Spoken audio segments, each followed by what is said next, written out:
We move to question number 11, the Right Honourable Winston Peters. Thank you, Mr. Speaker. This question is to the Prime Minister. Does he stand by all his statements? If so, how? The Honourable Stephen Joyce. Mr. Speaker, on behalf of the Prime Minister, yes, and on this occasion by asking the Minister of Economic Development to answer on my behalf. Well, how sad that must be.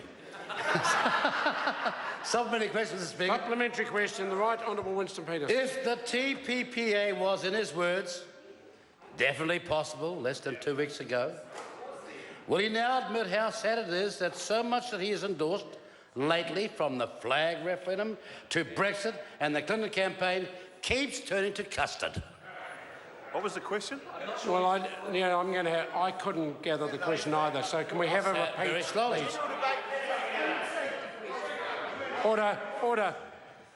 I'll give the member one more go at trying to get a question. If the TPPA was, in his words, definitely possible less than 2 weeks ago, close to zero this morning, will he now admit how sad it is that so much he has endorsed lately, from the flag referendum to the Stay campaign in the UK to the Clinton campaign, keeps turning to custard?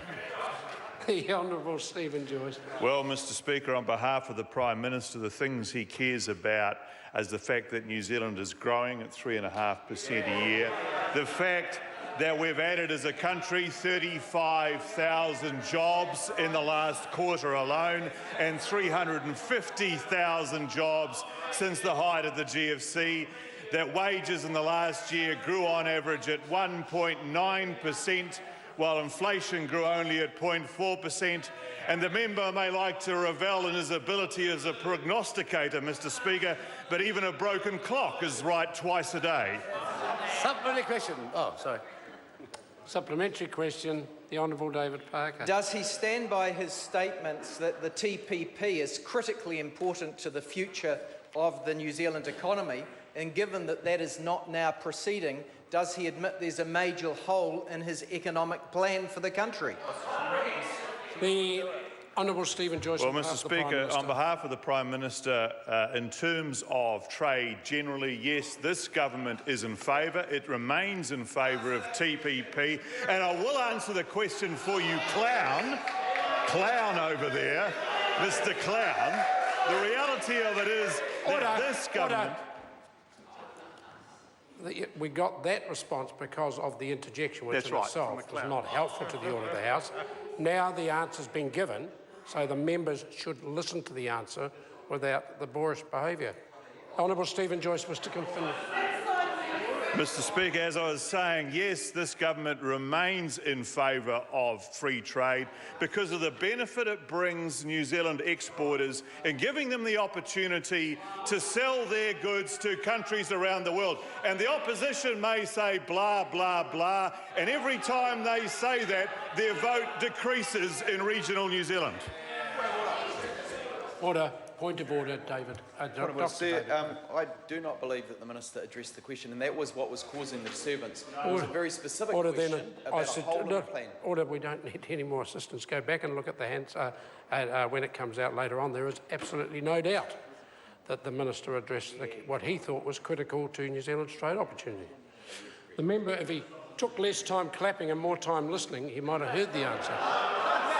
Supplementary question. Order. Supplementary question. Right Honourable Winston Peters. Prime Minister, when he said this morning that his, in his words, $5 billion Trans-Pacific Partnership Agreement, referred to by Trump as a horrible trade agreement, was not going ahead in the short term, why did they spend well over $5 million taxpayers' money on the TPPA to achieve a metaphor for his government?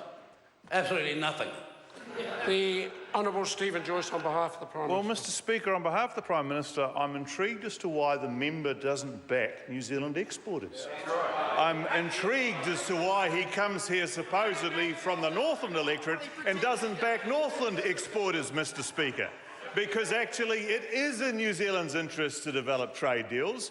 And actually not everybody agrees with us internationally all the time, But you think the member, Mr Speaker, would actually be in favour of New Zealand exporters, in favour of hard-working Kiwi mums and dads, and not against them. But then he is a 40-year political insider. That's right. Hasn't got the, Order. who hasn't got the hair to show for it? Order. Order. Does the member have further supplementaries? I most certainly Then we'll do. have them. The whole country Supplementary waits. question. Right Honourable Winston Peters. Well, Mr Speaker, when exports are down 12%, yes they are, and when manufacturing is down under 30%, heading towards 26% under national, and when we in New Zealand first said earlier this year that he was acting like a card sharp, believing he has all the aces in Order. his hand, I but he need doesn't. a supplementary question. I need a question. Speaker, there's so much noise I can't hear myself talk. Order. Well, the problem might be that we've got a very long lead-in to a supplementary question. They must be more concise. So if the member stands and delivers a question, then we can order. And it's not helpful for the interjections coming from my right. Can we have a supplementary question, please?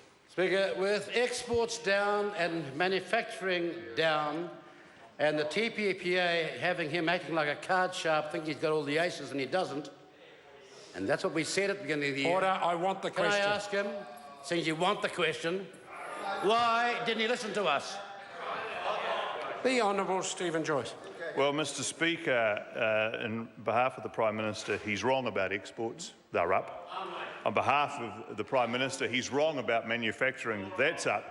And on behalf of the Prime Minister, he's more than willing to back exporters, Mr Speaker. So exports are up, manufacturing is up. This government backs exporters, and that's probably why we don't listen to the member.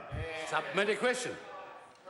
Supplementary question, the Right Honourable Winston Peters. In light of the TPPA collapsing and Washington more likely to seek a rapprochement with Russia now, when will his government resume from their self-imposed exile and talk about the New Zealand-Russia free trade agreement that would really boost our dairy and meat exports?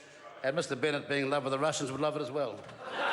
The Honourable Stephen Joyce on behalf of the Prime Minister. Well, Mr Speaker, on behalf of the Prime Minister, this government has shown through trade agreements such as the WTO government procurement agreement, through the Korean FTA, through the way that we have bedded in and ensured the benefits of the China FTA, that we have worked on trade agreements around the world, that this government is very much pro-free trade. It is the member opposite who is the approach of being the shark, of being the person that doesn't actually back trade agreements, and of course also the badger. Supplementary question, the Honourable David Parker. In respect of the free trade agreements he says he wants to pursue in place of the TPP, will he undertake to protect the right of future governments to ban overseas buyers of our farmland and houses, a right that he's sold down the drain under the TPP? The Honourable Stephen Joyce on behalf of the Mr Prime Minister. Speaker, on behalf of the Prime Minister, I know Mr Parker is angry, but actually his supposition and his question is wrong. Supplementary question, Right Honourable Winston. If Ambassador Tim Grosser, a Finnison-like self-appointed expert, has been a leading architect of the disaster that is the TPPA, and is to face the hostile White House, what on earth is he doing still parked up there? The Honourable Stephen Joyce on behalf of the Prime Minister. Mr Speaker, on behalf of the Prime Minister, I'd say the biggest self-appointed expert in this parliament is Mr Peters. Order.